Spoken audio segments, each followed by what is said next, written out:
El ex abogado de Alberto Fujimori, César Nakazaki, asumirá la defensa de Ollanta Humala y Nadine Heredia. A través de su cuenta de Twitter, Nakazaki hizo el anuncio y afirmó que buscará lograr la justicia en este caso. De otro lado, se informó que Martín Belaún del Ocio podría salir en libertad a inicios del próximo año. El 23 de enero se vence la prisión preventiva de 36 meses dictada en su contra por el caso La Centralita, según advirtió el procurador anticorrupción Amado Enco. La congresista fujimorista Úrsula Letona calificó de escandalosa y ridícula la resolución de fiscal que dispone a abrir investigación a Keiko Fujimori y su esposo Mark Vito bajo la ley del crimen organizado. De otro lado, la fiscal Sara Vidal archivó la investigación preliminar que se le seguía a Joaquín Ramírez, ex secretario general de Fuerza Popular, por el presunto delito de lavado de activos. Y el congresista oficialista Juan Cheput consideró que no puede haber un proceso de indulto sin tomar en cuenta a las víctimas y señalarles las razones por las que éste se otorgaría. Además, estimó que se necesitaría ver un arrepentimiento del indultado. Los familiares de la parte agraviada por las violaciones a los derechos humanos durante los 90 pidieron audiencia al presidente Kuczynski para expresarle su posición respecto del eventual indulto a Alberto Fujimori.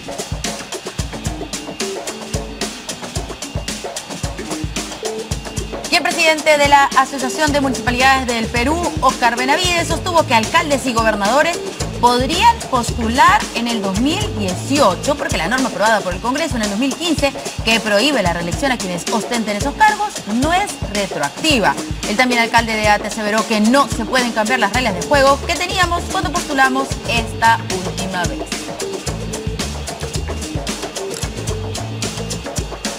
Y si quiere estar al día con la información del Perú y la información internacional, tiene que seguirnos en nuestra página web www.canaln.pe.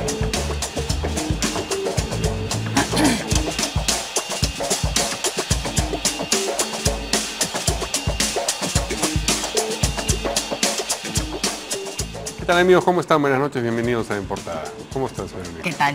Muy bien. Nunca uno se deja sorprender de las cosas que pueden suceder en la política. Bueno, en este caso es del derecho, pero está relacionado directamente al tema político. Y eso es ese es el primer tema que vamos a abordar con nuestros invitados. Vamos a darle la bienvenida al ex congresista del PPC, al señor Juan Carlos Seguren. ¿Qué tal? ¿Cómo está? Buenas noches. Y Óscar Díaz, analista político. ¿Qué tal? Hola, ¿qué tal? ¿Cómo estamos? Bueno, vamos con el primer tema. La sorpresa del día. La sorpresa del día. Del viernes. Ayer ya me parece que lo insinuó en una entrevista acá, lo dejó sobreentendido. Bueno, estaba con ganas desde hacía bastantes semanas, creo, ¿no? El abogado César Nakazaki. Ustedes recuerdan, él durante varios años fue el abogado de Alberto Fujimori, después fue cambiado el abogado del expresidente, pero ahora esta misma persona, César Nakazaki, va a asumir la defensa de Ollanta Humala y Nadine Heredia. Esto llama la atención seguramente por la confrontación política que ha existido entre fujimorismo y humalismo, pero como él mismo ha dicho, él defiende a las personas, no defiende a los partidos. A través de su cuenta de Twitter, Nakazaki hizo el anuncio y ha afirmado que buscará lograr la justicia en este caso. Vamos a escuchar al doctor Nakazaki. Porque Ollanta Humala y su esposa no sean víctimas de un ajusticiamiento, sino de un justo juicio, en el cual finalmente los tribunales determinarán si son inocentes o son culpables. Intervengo en este caso para garantizar su libertad, porque veo una libertad consecuencia de una detención arbitraria que se ha perdido.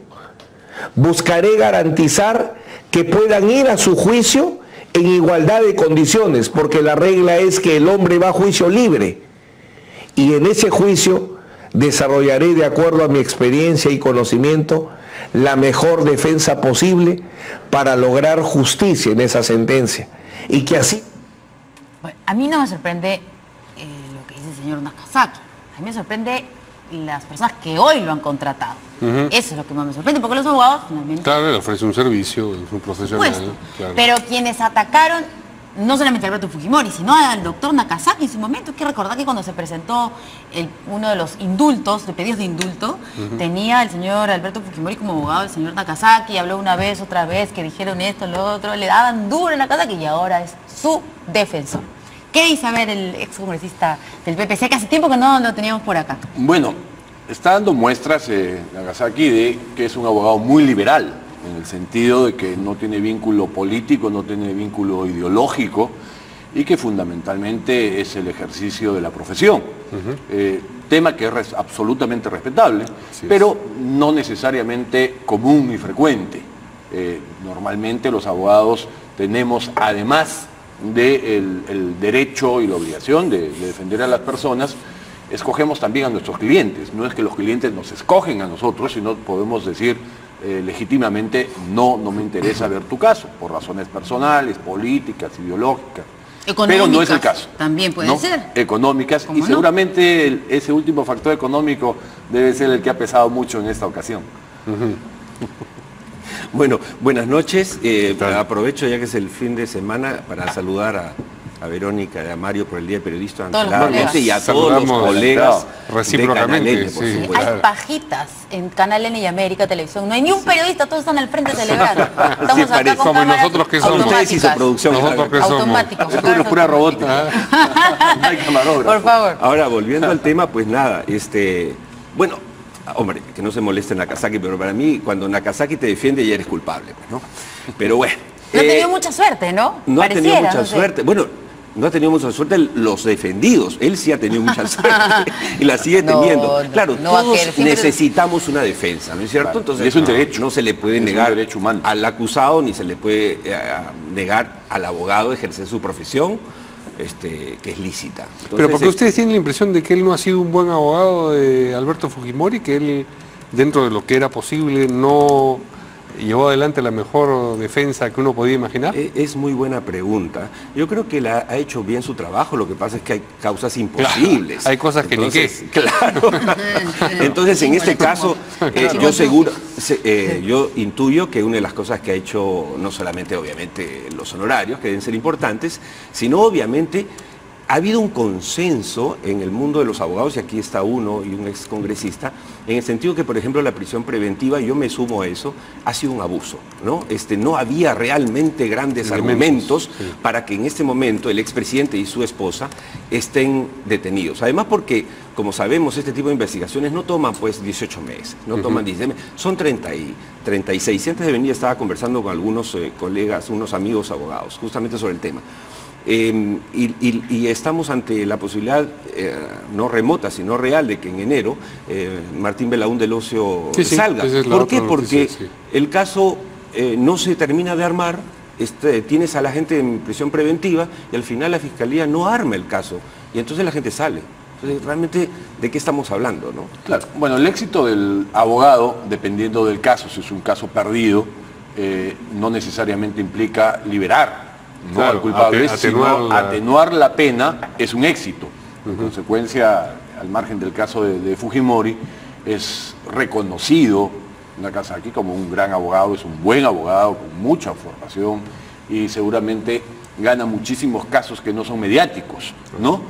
Pero los casos mediáticos, los que ha tomado, pues son muy complejos y difíciles, ¿no? Ahora, una señal clara, en todo caso, no sé si coincidimos en eso, es que si Humala y su esposa eligen a un abogado de las características, de las dimensiones y de la trascendencia mediática de Nagasaki, es porque quiere politizar también el tema. Y necesitan una ayuda, digamos, de grandes ligas, ¿no es cierto? Y mediatizando, porque recordemos que es tuitero, participa, es mediático, da entrevistas, comenta, entonces el perfil del abogado es para que no sea un proceso judicial a la interna, ¿no? de los muros del Poder Judicial, sino sea ventilado abiertamente. Y ya comenzó el tema de victimizar por el hecho de ser una pareja, ambos detenidos, el tocar el tema de las hijas, ¿no? Ya es parte de la estrategia mediática jurídica que está iniciando desde el primer mensaje. Perdón, ahora que escuchamos ese pedacito, dijo algo parecido, dijo algo parecido a lo de Toledo, no sé si les pareció o no. Toledo dijo, no regreso hasta que haya una justicia justa. El hombre está hablando de algo similar, ¿no es cierto? Y claro, se está moviendo en el campo político. Perdón, ha sido a través del Twitter el anuncio. Así es. No dando entrevistas, no llamada telefónica, las redes sociales, ¿no? Pero por eso yo digo que sobre el doctor Nakazaki no me causa mucha extrañeza. Sorprende un poco, aunque ya lo veíamos más o menos cuál era su opinión sobre el caso de los Humala Heredia. Pero que ellos le hayan elegido, es irónico además, que ahora con Alberto Fujimori no solamente comparten instalaciones en la DIROE, sino pan con queso y abogado. ¿No? Así que va a ser economía de escala el señor Nakazaki si vuelve a tomar el caso de Alberto Fujimori. Pero días atrás comentábamos aquí que la circunstancia de que Ollanta Humala repitiera argumentos que ya había formulado la señora Heredia días antes, en el sentido de cómo nos tratan a nosotros así, si a otros acusados los tratan así, tenía que ver con el hecho de que podrían estar anunciándose de que su caso, ellos seguían encerrados y el caso estaba saliendo del visor, ¿no? Sí. Que la gente estaba preocupada. Y como que, no se olviden de pasarme mi almuerzo, digamos, ¿no? Entonces, en el afán de volver a los medios y a la notoriedad, es también una decisión razonable buscar a Nakazaki. Sí. Además, sí, claro. Es que es una estrategia, ¿no? Y la estrategia jurídica, pero sabemos, y acá, y no solo en el Perú, sino en el mundo, hay casos emblemáticos que se ventilan, y la presión política, la presión mediática, hasta las calles, juegan un papel en el momento de que el juez tiene que deslindar a través de una sentencia. Y además, entonces, seamos claros, existen estas presiones porque los jueces, si bien es cierto, son autónomos, tienen que ser independientes, son seres humanos, ¿no? Y como seres humanos son sujetos de presión y pueden sentir y pueden influir estos medios en su decisión. Además, la prisión preventiva de Humala y de Nadine Heredia no es estrictamente legal, ¿no es cierto? Hay mucho de posverdad, hay mucho de presión pública y presión mediática, y en ese terreno es que se están llevando a uno de los protagonistas. Es, ¿no? Lo que es, algunos la calificó de dura, pero legal sí es, porque si no... Así es, a eso me refería. Buena precisión, dura, gracias. ¿no? Había más unanimidad en el sentido de que definitivamente van a tener una sentencia condenatoria que en el tema de la prisión preventiva, ¿no? Pero la duda del tema de fondo, creo que la inmensa mayoría coincide que va a haber una sentencia condenatoria, y probablemente antes de los 36 meses. 18. O 18 en este caso. En el caso de 36 es de Martín Belaunde, que después de está por 36 meses... A fin de año.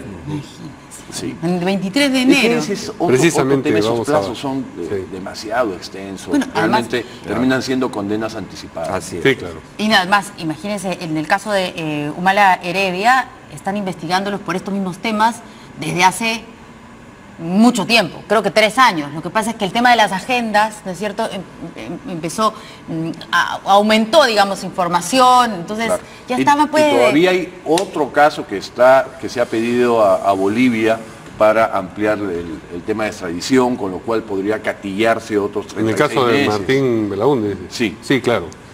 Bueno, ese es Ahí tenemos otro tema. Así También. es. Que, como mencionaba hace un momento Oscar, es posible que Martín Belaunde Locio salga en libertad el próximo año, porque el 23 de enero, es decir, más o menos mientras el Papa está aquí en el Perú. Y todos estamos en otra cosa también, persiguiendo al Papa. Se vence la orden de prisión preventiva de 36 meses que le dictaron en su momento, y que haya pasado tanto tiempo, por el caso La Centralita, ha advertido el procurador anticorrupción Amado Benco, pero tanto la Fiscalía como la Procuraduría Anticorrupción, dice, apuestan por la ampliación de la extradición del ex asesor presidencial por el caso Antalsi en Bolivia.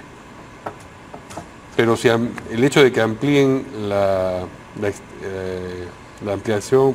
extradición no quiere decir que puedan ampliar la prisión preventiva, ¿o Así es. Sí. Sí puede. Sí, porque o sea, el primer caso, Centralita, ha tenido un periodo de investigación de 36 meses. Si no hay condena en ese momento, 18 meses más por... Pero si llega el otro caso, es un caso nuevo, es un caso diferente, es materia de otra investigación, y en consecuencia podría.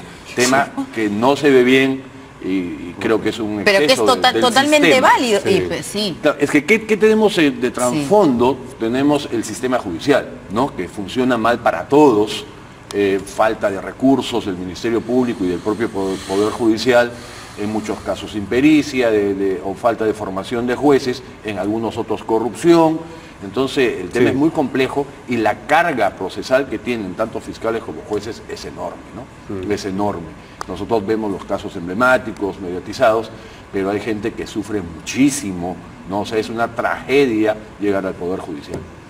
Ahora este es un tema, vamos, polémico, delicado. Yo no voy a salir a defender pues de ninguna manera a Ollanta, a Humala y a Nadine, pero realmente me preocupa mucho efectivamente lo que dijo Juan Carlos hace un momento. O sea, no podemos tampoco convertir la prisión preventiva, porque hay que ponernos también en el otro lado, en una sentencia anticipada sin juicio. O sea, tampoco es que podemos tener a la gente indeterminadamente. Yo siempre me pongo en el caso, intento ponerme en el caso del otro, porque claro, todos criticamos, es más, yo siento que sí hay culpabilidad, pero si nos atenemos a que estamos en un marco, dentro de un marco legal, ¿no es cierto?, de una democracia con poderes independientes, pues no debería abusarse de eso, porque entonces le quitas legitimidad y entonces es la jungla, y entonces resulta que los medios, con todo respeto, y habla un comunicador, entonces condenamos a la gente. Entonces, ¿para qué tenemos el Poder Judicial? Bueno, acá tenemos dos casos de los que estamos hablando específicos. El señor Martín Belaún del Ocio, que se fugó a Bolivia. Entonces, en ese caso, no queda otra que, señor, usted se quiere ir, así que lo vamos a tener que encerrar, ¿no es cierto? Así es. Y dijo se quiso fugar que lo en Bolivia también. que estaba sin zapatos, ¿te acuerdas? Sí. No, y contó una historia rocambolesca, ¿no? Él confundió la verdad con la verdad con la creo mentira. Que él la confundió para empezar. Todos decían que lo han secuestrado, los marcianos. En el altiplano. ¿No es él cierto? sí se autosecuestró. Y entonces este señor se fugó. Entonces en este caso, lo siento. Lo que llama la atención es que después de 36 meses tenemos este caso de la Centralita, que es lo de Ancash. ¿Se acuerdan? Lo de Ancash, esa mafia que asesinaba a la gente como le da la gana, ¿no? No solamente por opositores, sino por temas de negocios con ese gobernador regional que tenía. Y después de 36 meses no pasa nada, no encontraron nada, sustento para poder presentar una acusación en el Poder Judicial. O sea, entonces de repente el señor pues no era culpable, ¿no? No sé, después de tanto tiempo, ¿no? Y en el caso de Humala y Heredia, aparente para el fiscal también habían claros indicios de que ellos querrían irse del país. Hablan acá de persecución política, ¿cómo era la forma de poder cubrirse para no ser perseguidos políticamente? El escenario natural para litigar debe ser en igualdad de condiciones, y eso implica escenario libre. Eso debe ser la regla, lo normal. Por excepción, por la implicancia y gravedad de la decisión, se dicta la prisión preventiva. Básicamente por dos riesgos en términos muy generales. El primero, un riesgo a la sociedad. Ejemplo, una persona muy violenta, desquiciada, un violador, qué sé yo. Un peligro público. Un peligro público. Y por otro, un peligro de fuga. Que en el caso de Belaún del Ocio está más que demostrado.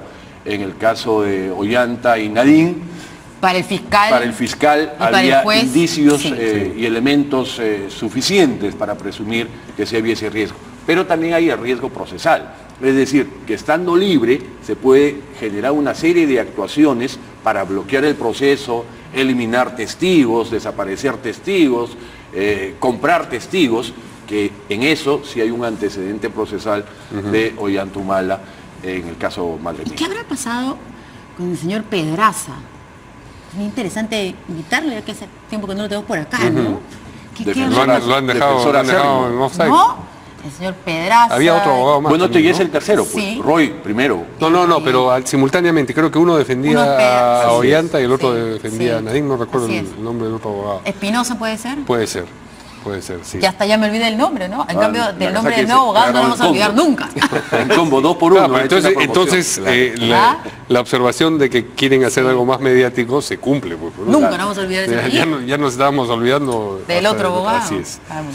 Muy bien. Vamos a una pausa y regresamos con lo que ha dicho la congresista Úrsula Letona a propósito de otro problema de implicancias, fiscales recién no judiciales, en el que está involucrada la lideresa de su partido, Keiko Fujimori. Con eso regresamos.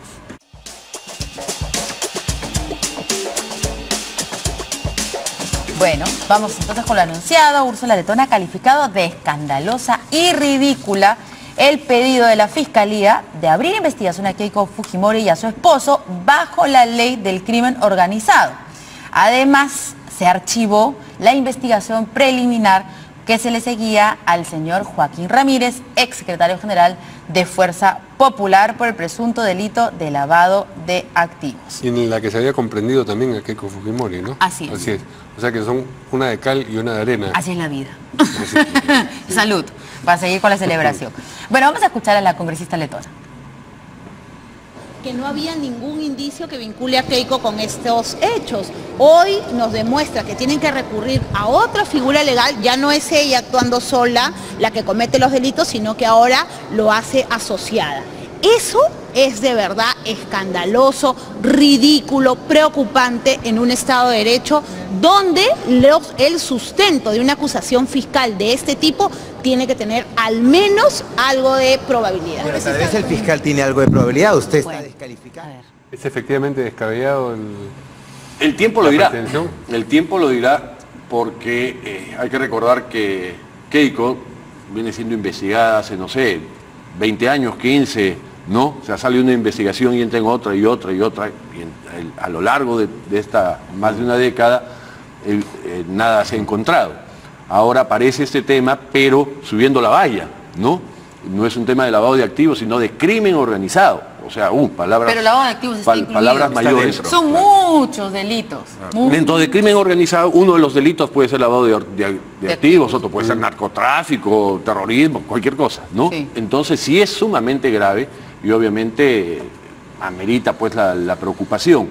Y digo que el tiempo lo demostrará porque para haber tomado esta medida y calificar la presunción de delito en esa categoría de las más graves, debería suponerse que tienen algún elemento de juicio, alguna prueba categórica, contundente o indicios, o múltiples indicios muy razonables.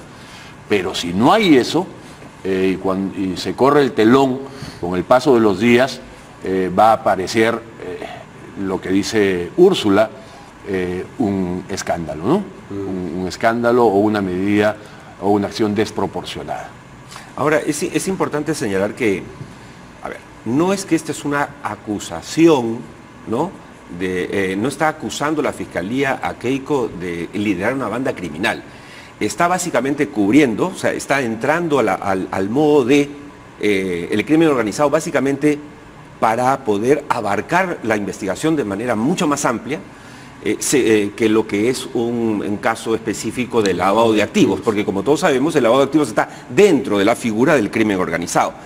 Definitivamente, de hecho ese es el primer argumento, más que una prueba, las pruebas las encontrará en estos meses, pero lo que sí es claro es que acá hay un daño a la imagen política de Keiko y de su agrupación, porque obviamente cuando hablamos de una agrupación que es siempre cuestionada desde los años 90, Fujimori encarcelado, ¿no es cierto?, Vladimiro Montesinos, todos los generales adentro, etcétera, y le sumas crimen organizado, eso es un titular fuerte y es un daño directo. Por eso se entiende la actitud de Becerril, de Letona y por supuesto todos, porque más allá que sea justificado o no, el que se inserte esta figura y que se le investigue bajo este paraguas amplio, grande de crimen organizado, hay un daño político. De eso no hay duda. Que permite este paraguas, en el caso de la ley de crimen organizado, avanzar más rápidamente en el levantamiento de secretos bancarios, de interceptaciones telefónicas. Y es en el marco del nuevo Código Procesal Penal, que también es más dinámico, es más ágil, es más rápido. Pero no porque sea más dinámico pueden inventar algo que no exista, digamos. No, tienen que igual hay un principio garantista, ¿no? Pero la defensa... más allá del final, como bien se señala, estas denuncias, o sea, ya hacen daño. Una persona denunciada ya es como una llanta baja, ¿no? Procesada, 2 llantas bajas, ¿no? Pero acá está siendo investigada. Van a empezar a investigar. O sea, a mí, pero acá hay un tema político, porque de repente la sensación que sin lugar a dudas, ¿es cierto? Por la coincidencia, dices tú, se les acaba uno y empieza el otro. Y además, escuchamos las defensas de los miembros de Fuerza Popular y parece la defensa de los ex parlamentarios nacionalistas, cuando se hablaba de crimen organizado y que nuestra agrupación, que no es... Bueno, sí, entonces... Es que de alguna entonces, manera así es. da la sensación de que se quiere poner parejo el piso, ¿no? O sea, no solo es Toledo, que ya está perseguido y fugado, no solo es Ollanta, hace unos días había una carga muy fuerte contra Alan García, ¿no? Que lo procesen, que lo investiguen, que lo citen a la Comisión de Fiscalización, hoy a Keiko. Entonces, para generar, no sé, la percepción de que el Ministerio Público no se casa con nadie, es muy autónomo, muy imparcial, no recibe presiones, o la lectura puede ser al revés, que la presión más bien está haciendo que se abran investigaciones para que nadie se queje, para que nadie pitee, como lo vino haciendo Ollanta y sobre todo Nadine, donde decía que eran excesivamente drásticos con ellos y muy suaves con el resto de políticos. Pero en el fondo, lo que viene tras todo este escenario es el descrédito de la clase política, la falta de confianza, la falta de credibilidad, y eso no le hace bien a la democracia, al sistema de partidos, y más bien alienta pues que aparezcan personajes que al final terminan sí siendo los verdaderos malos, ¿no? Vamos a escuchar lo que ha dicho la señora Luz Salgado, congresista, expresidente del Congreso, a propósito de esta idea de la persecución política y lo que ha dicho más bien refutando esa posibilidad la congresista Marisa Glave. Organizado significa una estructura delictiva y entonces eso querría decir que nuestro partido Fuerza Popular es una estructura delictiva. Me extraña muchísimo y por eso para mí realmente eso significa una parte más de la persecución política. Honestamente creo que al no haber encontrado a Keiko Fujimori en absoluto nada con esas anotaciones que decían 500 más para Keiko, que pudieron haber dicho cualquier cosa, no teniendo nada más el Ministerio Público, trata de abrir otro tipo de investigación, pero en este caso, si supuestamente son recursos del partido, ¿cómo es posible? No podemos hablar de una persecución de parte del Ministerio Público. El día de ayer hemos conocido que se ha archivado el caso del señor Joaquín Ramírez desde el Ministerio Público, un caso que ha ido sonando, que todos sabemos que incluso ha tenido investigación de parte de la DEA, que no ha contado con una pericia económica, a pesar de que se planteó que era necesario, que incluso las pericias técnicas que se tenían que hacer no llegaron ni al 70% y a pesar de eso se ha archivado el caso en Fiscalía y no han decidido incluir ni ver la participación de la señora Keiko Fujimori. Entonces es una barbaridad que se diga que el Ministerio Público persigue a la señora Fujimori, más bien al revés, suelen ser muy flexibles. Recordemos que la nota que se encontró en el caso de Odebrecht... Bueno, a ver... No, efectivamente lo que dice la congresista, ¿no? Yo estaba pensando... La congresista Glave, que Glave, en el sentido de que, claro, cuando hablan los fujimoristas de persecución política, pues no hay sustento, ¿no? O sea, acaban de archivar el tema de Joaquín, que era preocupante. Recordemos que al exsecretario general de Fuerza Popular se le extraviaron todos los libros contables. Ahora le robaron. Un choque, ¿no? Y no, se le perdieron, ¿no? Todos sus libros. Bueno, mala suerte. Pero yo no sé si eso fue suficiente para que le dijeran no. Y por otro lado, claro, abren la investigación por crimen organizado. O sea, no es que hay una persecución. Además, ¿quién va a perseguir a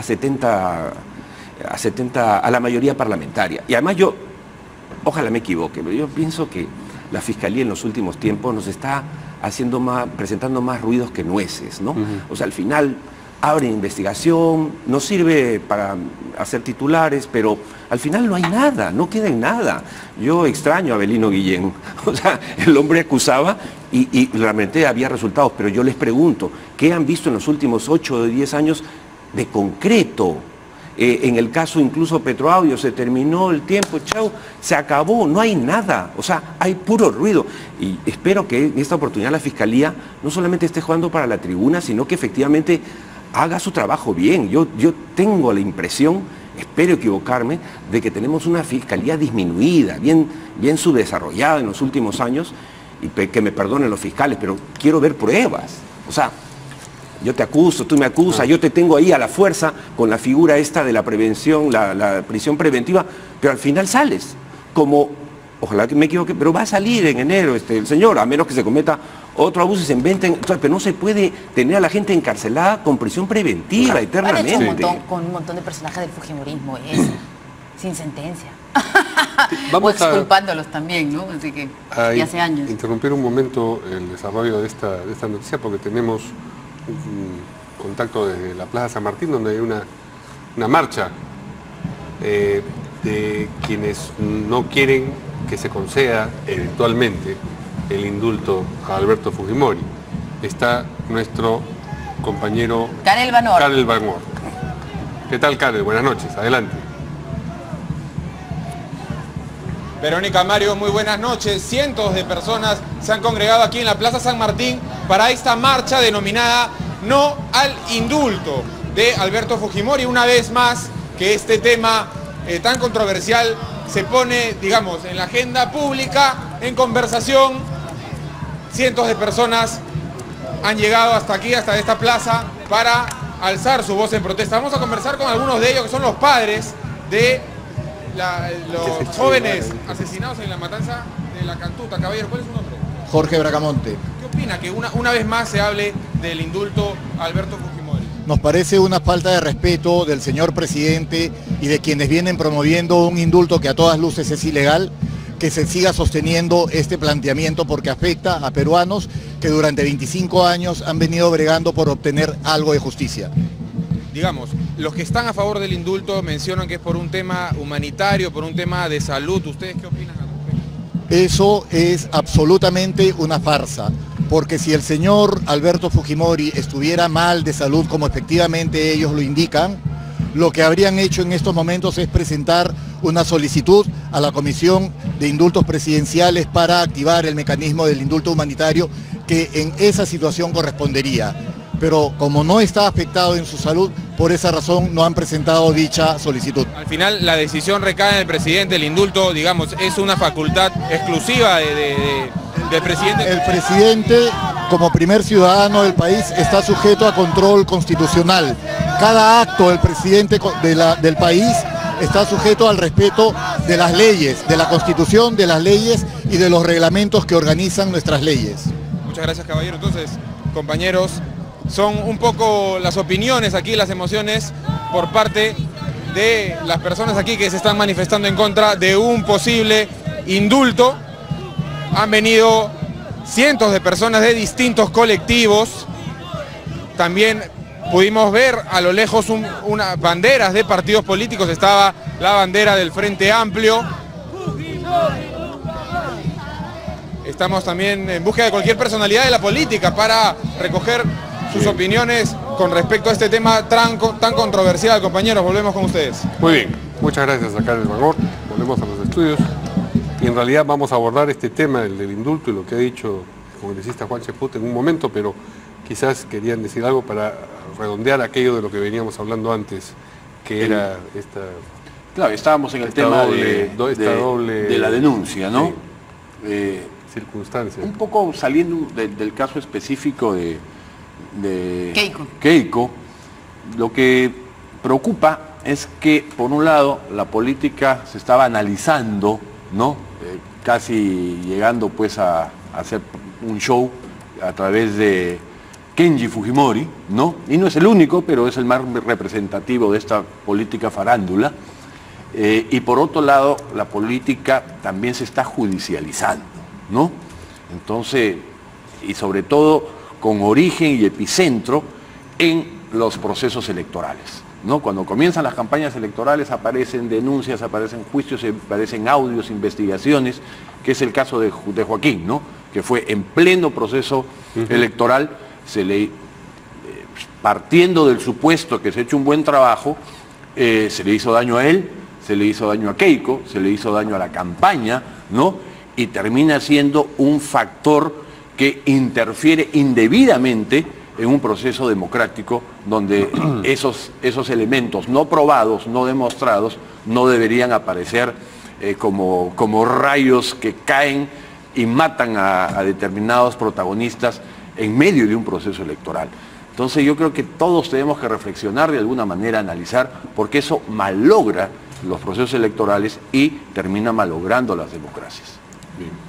Vamos a una pausa y regresamos con las declaraciones de Juan Cheput, congresista oficialista, sobre los indultos en general, pero me parece que está aludiendo en realidad al indulto, al posible indulto al expresidente Alberto Fujimori.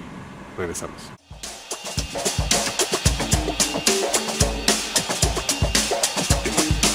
Muy bien, el congresista de Peruanos por el Cambio, Juan Cheput, ha prestado declaraciones acerca de lo que él piensa que debiera ocurrir con un indulto. Vamos a compartirlas con ustedes en una claqueta. ¿Tenemos la claqueta con las declaraciones del congresista? Sí. Ahí está. Dice, no puede haber un proceso de indulto sin tomar en cuenta a las víctimas, es decir, señalarles por lo menos las razones por las que se otorgaría el indulto. Además, se necesitaría ver un arrepentimiento de la persona indultada. Esto es una nota en la República. ¿Hay más? No. Es uno, no. Muy bien. A ver.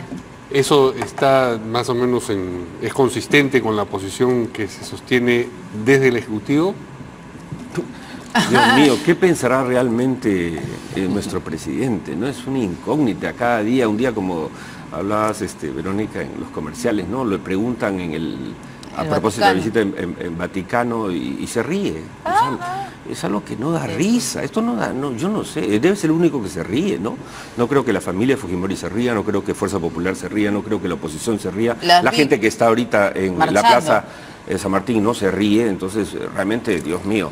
Ahora, el tema es complejo. Hay gente que ha querido plantearlo de manera facilista, ¿no? Bueno, el hombre se puede morir, pero es que hay leyes, hay un marco legal. La pregunta es si está dispuesto, y de hecho ha reculado el presidente en los últimos días, está dispuesto a pasar a la historia como el presidente que liberó a alguien que está sentenciado por crímenes y por corrupción, porque otro tema que es importante, no se trata, es tan complejo, no se trata de un presidente que ha sido condenado por un delito. Todos recordamos la frase célebre de Fujimori en el primer juicio, ¿no es cierto?, diciendo soy inocente, pero pocos recuerdan que en los siguientes 2 juicios que fueron de corrupción, le pregunta el juez, ¿usted se declara culpable o inocente? Soy culpable. Es decir, el presidente Fujimori se declara culpable de 2 casos de corrupción. Entonces la pregunta es, ¿lo va a indultar por el caso de la Cantuta y Barrios Altos? ¿Lo va a indultar por los 2 juicios en los que él se declara culpable de corrupción? Es un tema muy delicado. Y le sumamos otro, y aquí está un abogado. Chile acaba de decirle al Perú, oye, también lo puedes investigar sobre esto, ¿de acuerdo? Entonces, ¿y cómo es? ¿Lo indultas y es para atrás y para adelante también? O sea, ¿le anulas la posibilidad de que lo sigan enjuiciando? Es un tema muy, muy delicado con muchas implicancias políticas. Hay una discusión sobre si se puede indultar a procesados también, ¿no es cierto? Hay, digamos, el indulto a condenados está fuera de discusión, pero entiendo que hay un debate sobre si se puede, con la lógica de quien puede lo más, puede lo menos, claro, también indultar a procesados. El indulto es una facultad no solo legal, sino constitucional, que tiene el presidente de la República. Sin embargo, hay un marco legal que se ha desarrollado para ejercer esa capacidad. Esa facultad. Y hay 2 tipos de indultos, para hablar en términos muy generales, el indulto común y el indulto humanitario, ¿no? En el caso del indulto común hay discusión, si le aplicaría o no le aplicaría, si es posible o no a Alberto Fujimori. Dejemos esa discusión. La otra vía es el indulto humanitario, que es la que genera más consenso desde el punto de vista procesal, ¿no? O normativo. Sí es posible. Si reúne las condiciones. Pero la pregunta mínimas es, médicas, ¿se lo podría indultar también por aquel proceso en el que todavía no se lo ha condenado, que es este que menciona? Sí. ¿Por qué? Porque se quiebren los otros procesos que podrían haberse iniciado, porque el indulto humanitario es porque es una persona que ya no está en condiciones de purgar cárcel y en consecuencia no tiene sentido procesarlo y menos condenarlo, ¿no? Porque ya no está en condiciones físicas para purgar. Entonces, pero eso está en debate también, porque hay otros abogados que dicen que eso es imposible y que por lo tanto no tendría ningún sentido que quieran indultarlo cuando lo otro va a estar en proceso. Ahora, no hay nada todavía. O sea, entiendo que ha sido aprobada en Chile, si mezclas el indulto común, no el humanitario, sino el común, sí la discusión se vuelve más compleja. Porque sí podrías volverlo a procesar y volverlo a condenar. Porque sí está en condiciones de pagar por otro delito. Pero en el humanitario no. Es un tema, un razonamiento lógico más que jurídico, si en este quieres. país no existe la lógica, doctor. Ahora, al final se impone. No, porque obviamente todo el mundo está hablando del indulto humanitario, Claro, y he claro. escuchado a muchos abogados decir que por supuesto que no pueden, porque si está todo este tema pendiente que viene desde Chile, entonces no. Pero lo no. importante para precisar es, ok, hablamos de indulto humanitario. Habría que decirle a los televidentes, ¿qué es indulto humanitario? Un indulto humanitario no es, yo veo que el paciente está sufriendo en la cárcel, le duele un poquito el pecho y lo mando a su casa. No. Humanitario es porque estás en una condición grave y terminal. Terminal no necesariamente. Bueno, pero grave, grave, y que el encierro agrava la situación. Ok, Así es. grave, y eso hay que probarlo efectivamente. Sí. Y yo lo lamento mucho y porque quien prueba son médicos, ¿no? Claro, es hay un una comisión presidente, médica. hay una, obviamente un tema también de humanidad, pero ¿de dónde te agarras? O sea, no es una enfermedad grave, porque enfermos hay, por lo menos el 10% de la población penal debe estar muy mal, por lo menos. Y entonces, ¿qué? ¿Lo sacas al 10%? No es así. Pero sumas elementos, ¿no? Hay muchos enfermos, sin lugar a dudas, en las cárceles, pero si sumas el componente de 80 años, y hay un segundo elemento, si sumas el componente que ya ha purgado 12 años, que no es poca cosa de prisión, también. Pero este es un tema político además, ¿no? Hay una connotación política. Vemos la marcha. Hace algunos días había una marcha a favor del indulto, hoy tenemos la marcha en contra. Entonces el presidente, más allá de sus calidades y análisis humano, que yo no dudo que PPK quisiera, no per se indultarlo, ¿no? Tiene que hacer una evaluación costo-beneficio de las consecuencias políticas que para su gobierno y para el país puede acarrear. Pero Juan Cheput le ha agregado condiciones el perdón, al indulto. Ha dicho que hay que explicarles a las víctimas o a los deudos de las víctimas por qué habría de tomarse ese indulto, y además se requiere, digamos, una señal de arrepentimiento del indultado. Bueno, ese es criterio de Juan. Así es, porque esos elementos no están contemplados, no son requisitos. ¿De Juan o de una parte de la bancada de Peruanos por el Cambio? Porque alguien nos dijo aquí, vamos a respaldar a lo que decía el presidente, creo que fue Salvador Heresi, ¿o fue Juan Cheput? No, creo que fue Salvador Heresi, ¿no? Sí. Porque ahora el señor Cheput no está diciendo Salvador que va... no solo ha dicho que respaldaría, sino que está a favor. Él es un promotor claro, abierto de porque indulto, se nota aquí claramente que el señor Cheput no va a respetar lo que el presidente diga, porque el presidente probablemente, si dan indulto, no va a pedir a requerir estas cosas es adicionales. un caso más, perdón. no de estas disonancias que se producen en la bancada de PPK, ¿no?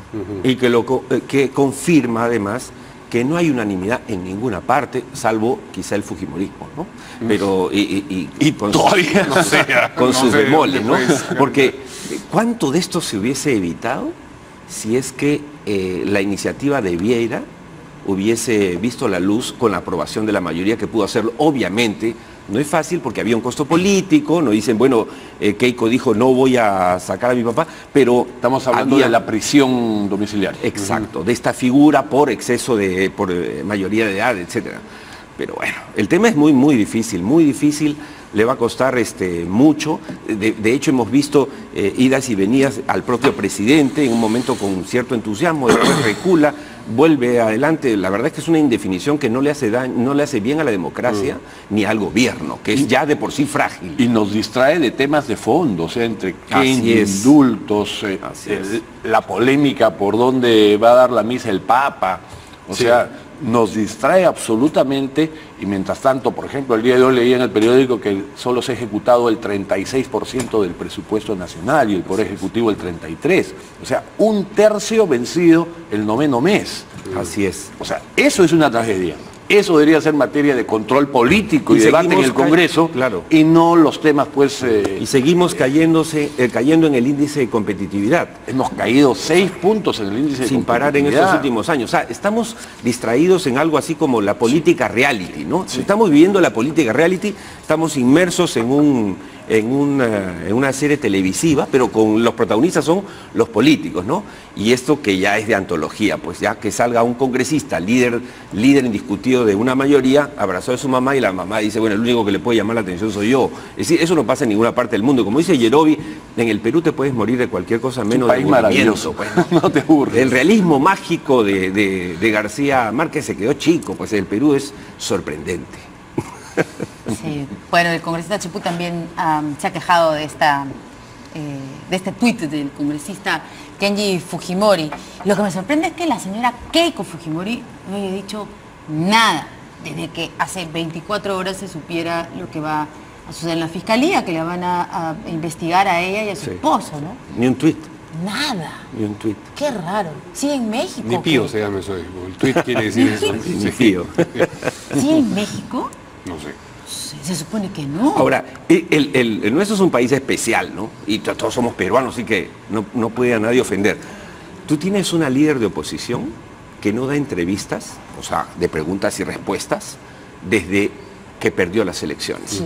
Y lidera el grupo de oposición, lidera la mayoría parlamentaria. Sí. Y solo envía, al estilo, no sé, Chávez o Maduro, videos donde no hay lugar a repregunta y donde ella se lanza. Y sucede lo mismo con Verónica Mendoza y con Alfredo Barnechea, digamos, ¿no? Verónica Mendoza, bueno, ni en campaña. Pero no lidera ella la oposición, digamos. No, ya, pero lidera de sectores y tienen aspiraciones, se supone, ¿no? Sí. Entonces, sí. Pero lo que tienen son aspiraciones y no ejercen liderazgo de oposición. Ese es más o menos el...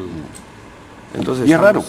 Y es este escenario que describes y lo complementa Mario, que los líderes que han participado en la contienda electoral al más alto nivel, ¿no? Presidencial, no quieran mantener, llamémosles, un diálogo, una comunicación. O no les conviene. No sé, ¿cuál será la estrategia? Nos falta mucho para la campaña, no vamos a quemar. Es parte de esa desconfianza, ¿no? Sienten pues en muchos casos que se exponen a agresión, ¿no? En las entrevistas, a pullas, qué sé yo, ¿no? Ahora, pero, Verónica, tema de más allá de que convenga o no, que claro, es una pregunta lícita. No te pregunto. ¿Dónde están los líderes en el Perú? O sea, no es un tema de conveniencia.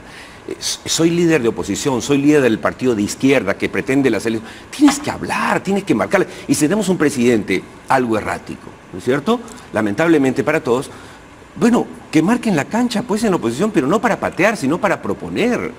No hay una sola sugerencia, un planteamiento. Lo que ha dicho Juan Carlos ahora, y a mí me preocupa tremendamente, y es que, ¿a dónde estamos yendo? Vamos a cumplir 200 años de independencia. ¿Y cuál es el norte? El máximo anuncio presidencial, vergonzoso para mí, en el 28 de julio, es vamos a hacer un concurso de eslogans de que la gente participe. Eso es lo que queremos marcarle al país para el 2021, en vez de decir vamos a ser el primer país minero de la región, vamos a ser el primer país turístico de la región, vamos a ser el primer país pesquero de la región. ¿Alguien tiene una idea de a dónde queremos ir?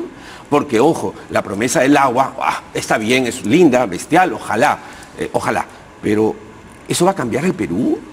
¿Eso va a hacer crecer al Perú? ¿Eso va a generar empleo? Realmente hemos perdido el norte, efectivamente, y lo ha dicho Keiko, y en eso sí tiene razón, coincido, pero hay que recuperarlo.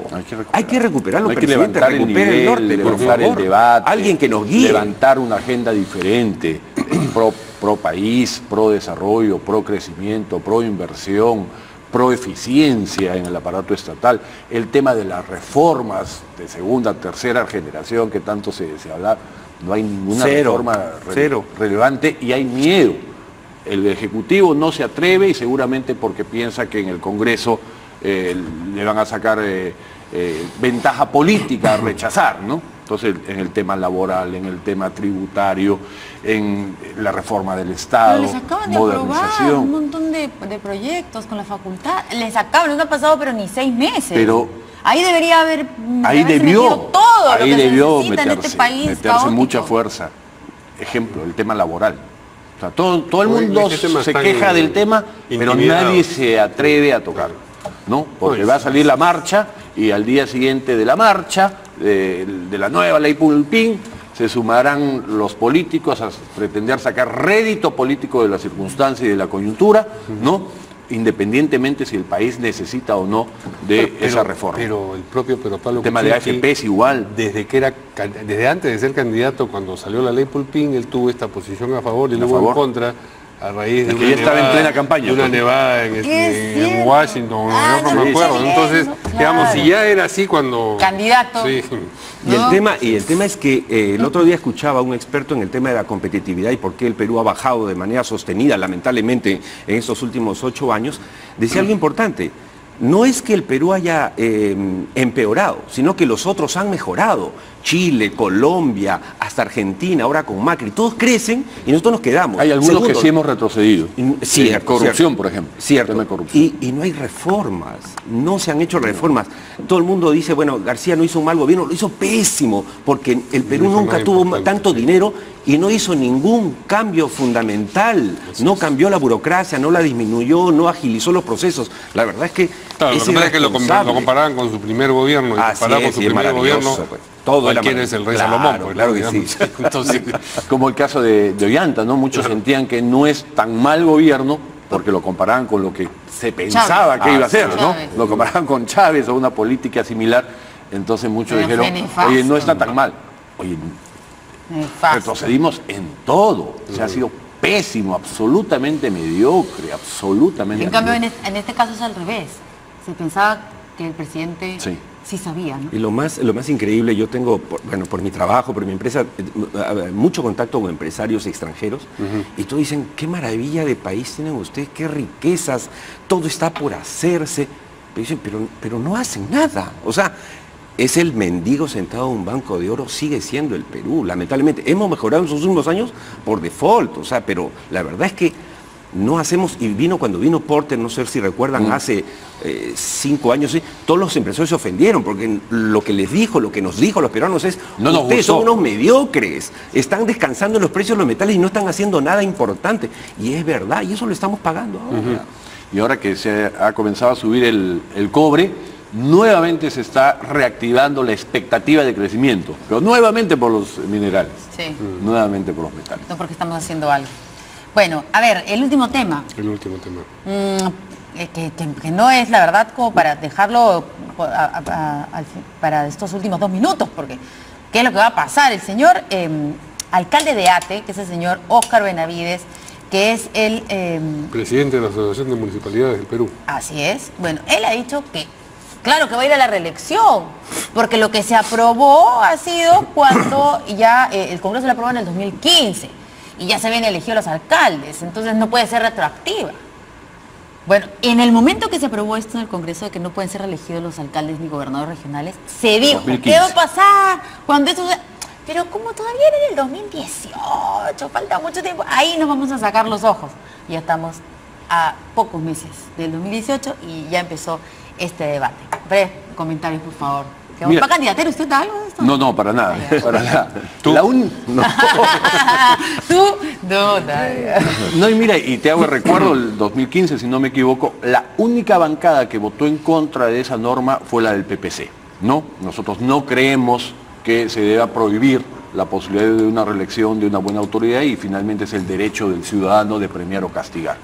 Pero independientemente de nuestra posición de principio, el Congreso aprobó la norma y como solo hay 2 minutos, categóricamente puedo decir que no pueden postular.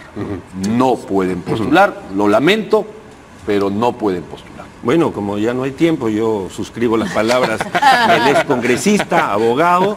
No, además la razón nos dice, pues ya, eso es una interpretación auténtica nuevamente, ¿no? De los alcaldes, ya quisieran quedarse eternamente, pero la ley es la ley y obviamente es un mal chiste que no debemos tomar muy en cuenta. Y han tenido mucho tiempo para recurrir al Tribunal Constitucional si pensaban que era inconstitucional. Así es. Más aún, recurrieron y les dijeron que era constitucional. Bien, gracias a ustedes. Gracias, buenas noches. Feliz día. Nos vemos. Buen fin de semana y que pasen lindo día. Continúen pasando. Se quedan con Primero a las 8.